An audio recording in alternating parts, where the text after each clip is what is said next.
Everyone in the world had turned into zombies, everyone except one man. But instead of being afraid, he shouted with joy. From that day on, he would never have to go to work again. Out of nowhere, he received a message from his longtime crush at the office. But instead of words, she sent him a location pin. He immediately imagined a heroic rescue mission and, filled with excitement, climbed down a utility pipe to reach her. Along the way, he ran into a couple and even greeted them cheerfully. Once he reached the ground, he hopped on a bicycle and took off. He was smiling from ear to ear. Even with a horde of zombies chasing behind him, he still thought this was way better than going to the office. He pedaled faster and soon arrived at the building where his colleague lived. Inside, the woman was terrified. The moment she saw him, she ran into his arms. He asked if she was living alone, but her hand, trembling with fear, pointed behind him. He turned around and there stood their boss, now a full-blown zombie. The man was confused, but he didn't hesitate. To protect the woman he loved, he charged forward like a football player. In the process, he accidentally knocked off the boss's wig. Without missing a beat, he slammed into the boss, sending him crashing to the floor. With the boss down, the woman, filled with rage,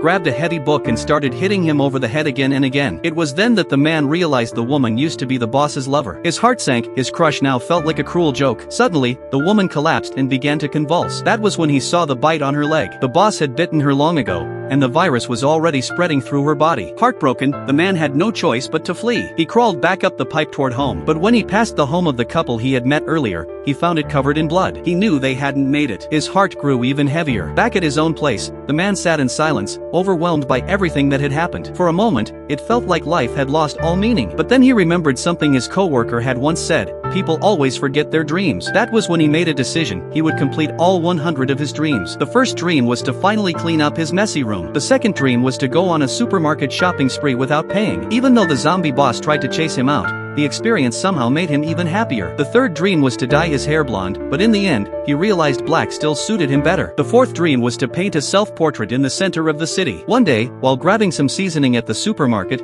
he heard a noise coming from behind a shelf. As he went to check it out, someone suddenly kicked him to the ground. The attacker raised a club, ready to strike. In a panic, the man shouted that he hadn't been infected. That was when the attacker took off her helmet. She was even more beautiful than his old crush. In that instant, he fell in love all over again. And from that moment on, he knew he would do whatever it took to win her heart.